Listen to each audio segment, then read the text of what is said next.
आखिर पृथ्वी की कितनी ऊंचाई तक ऑक्सीजन है? धरती पर ऑक्सीजन कैसे आया? सिर्फ धरती पर ही जीवन क्यों पाया जाता है? धरती और चांद की उत्पत्ति लगभग एक ही समय में हुआ था, लेकिन चंद्रमा पर इंसान, ऑक्सीजन और कोई महासागर क्यों नहीं है? प्रकृति ने सिर्फ पृथ्वी ग्रह को ही क्यों चुना? दोस्तों, इस धरती के बहुत से ऐसे सवाल हैं जिनको हर कोई जानना चाहता है। तो आइए देखते हैं इस वीडियो में जिस गोलाकार आकृति को आप देख रहे हो, ये धरती है। ये तो आप सब जानते हैं, लेकिन यहां से धरती की जमीन लगभग 10,000 किलोमीटर नीचे है, क्योंकि जब आप धरती को देखते हो उसमें समुद्री और जमीनी क्षेत्र के साथ साथ धरती का वायुमंडल भी दिखाई देता है, जो धरती के चारों तरफ गोलाकार आकृति में फैला हुआ है। हालांकि ये वायुमंडल एक नहीं बल्कि कई वायुमंडल की परतों से मिलकर बना है, जो धरती को हर तरफ से सुरक्षा प्रदान करता है। दोस्तों, जब आप धरती के वायुमंडल को अच्छे से समझोगे, तब आपको वीडियो का टॉपिक समझ में आएगा। अभी आप जहां पर बैठकर ये वीडियो देख रहे हो, वहां से लेकर ऊपर आसमान के 12 किलोमीटर तक के एरिया को ट्रोपोस्फियर या क्षोभ मंडल कहा जाता है। और इस क्षेत्र में बादल का बनना, बारिश होना, तूफान और बिजली का चमकना, मतलब मौसम संबंधित जो भी घटना होती है, वो इसी 12 किलोमीटर की ऊंचाई पर ही होती है। इसके अलावा इस क्षेत्र में पक्षी उड़ते हैं, हवाई जहाज उड़ते हैं। यहाँ पर नाइट्रोजन का स्तर 78% और ऑक्सीजन का स्तर 21% होता है। हालांकि जैसे जैसे आप 12 किलोमीटर की दूरी को तय करोगे, तो आपके साथ ये सब होगा। 0 से 4 किलोमीटर तक आप बिना ऑक्सीजन मास्क के आसानी से जीवित रह सकते हैं, जबकि 4 से 6 किलोमीटर के बाद सांस लेने में दिक्कतें शुरू हो जाती हैं। इसके बाद 8 किलोमीटर से ऊपर यानी डेड जोन में बिना ऑक्सीजन मास्क के आपकी 10 से 30 मिनट में मौत हो सकती है, जबकि 12 किलोमीटर पर 2 मिनट में मृत्यु निश्चित है। इसका सबसे बड़ा कारण है कि जैसे जैसे आप ऊपर जाओगे, हवा का दबाव वैसे वैसे कम होता जाएगा, और जब हवा पतली हो जाएगी तो आपको बेहद कम ऑक्सीजन मिल पाएगा और तापमान घटकर -57 डिग्री सेल्सियस तक हो जाता है। और तापमान गिरने की वजह से ऑक्सीजन मिलने में और कठिनाई होती है। 12 किलोमीटर से 50 किलोमीटर ऊपर जाने पर हमें स्ट्रेटोस्फियर नामक परत मिलती है, जिसे हम समताप मंडल कहते हैं। इसी मंडल में ओजोन परत होती है, और इसी परत की वजह से हम सूर्य से निकलने वाले रेडिएशन से बचते हैं। इसके अलावा इस परत में जेट विमान भी उड़ते हैं।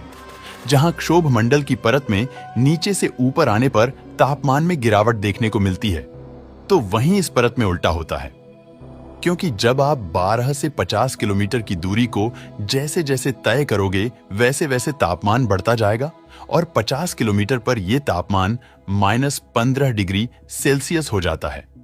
वैसे तो समताप मंडल में भी ऑक्सीजन की मात्रा लगभग 21% होती है, लेकिन यहाँ हवा पतली और कम घनत्व वाली होती है, तो यहाँ पर आपको ऑक्सीजन मास्क के साथ साथ स्पेस सूट भी पहनना होगा, क्योंकि हमें सूर्य के रेडिएशन से भी तो बचना है। जब आप 50 से 85 किलोमीटर ऊपर जाते हैं, तो आपको मेसोस्फियर यानी मध्यमंडल देखने को मिलेगा। ये परत धरती के लिए रक्षा कवच के तौर पर काम करती है, क्योंकि जब अंतरिक्ष से छोटे छोटे पत्थर, जिनको हम मेटियोरॉइड कहते हैं, ये जब धरती के वायुमंडल में प्रवेश करते हैं, तो ये परत उसको जलाकर खाक कर देती है। आपने कभी कभी आसमान में इस तरह की रोशनी को देखा होगा। ये यही मेटियोरॉइड होते हैं, और इस परत का तापमान -90 डिग्री सेल्सियस तक गिर जाता है। इस मंडल में ऑक्सीजन का स्तर तो 21% होता है, लेकिन हवा बेहद ही पतली होती है, जिससे आप बिना ऑक्सीजन मास्क के 1 मिनट भी जिंदा नहीं रह पाओगे। इसके अलावा बिना स्पेस सूट के यहाँ वायु दबाव इतना कम होता है कि इंसान का खून उबल सकता है। जब आप 85 किलोमीटर से 600 किलोमीटर ऊपर जाते हैं, तो आपको थर्मोस्फियर यानी ताप मंडल देखने को मिलता है। यह एक अत्यधिक गर्म, ऊर्जावान और रहस्यमयी परत है, जहां कई महत्वपूर्ण घटनाएं घटती हैं। थर्मोस्फियर में सूरज की पराबैंगनी किरणें और एक्स-रे किरणें सीधे हवा के अणुओं से टकराती हैं। इस वजह से यहाँ का तापमान 1500 डिग्री सेल्सियस से 2500 डिग्री सेल्सियस तक पहुंच जाता है। लेकिन चौंकाने वाली बात यह है कि अगर हम यहाँ खड़े हों, तो हमें यह गर्मी महसूस नहीं होगी, क्योंकि यहाँ हवा इतनी पतली होती है कि गर्मी ट्रांसफर नहीं हो पाती। यहाँ पर भी ऑक्सीजन की मात्रा 21% ही होती है, लेकिन हवा का दबाव बेहद ही कम होता है, जिससे ऑक्सीजन के कण दूर दूर होते हैं। बिना ऑक्सीजन मास्क के आप यहाँ 1 मिनट भी जिंदा नहीं रह सकते। हाँ, स्पेस सूट पहनकर कुछ समय तक आप जिंदा रह सकते हैं, लेकिन तभी तक जब तक कोई सैटेलाइट और स्पेस स्टेशन आपसे ना टकराए। मुख्य रूप से धरती के 100 किलोमीटर से ऊपर जाने पर उसे अंतरिक्ष की शुरुआत कहा जाता है, और यहाँ पर इंटरनेशनल स्पेस स्टेशन उड़ रहा है। जब हम 600 किलोमीटर से 10,000 किलोमीटर तक ऊपर जाते हैं तो हमें धरती के वायुमंडल की सबसे लास्ट परत देखने को मिलती है, जिसे एक्सोस्फीयर यानी बाहरी मंडल के नाम से जाना जाता है। इस परत के जैसे जैसे आप ऊपर जाओगे, आपको धरती की ग्रेविटी कमजोर होती दिखेगी।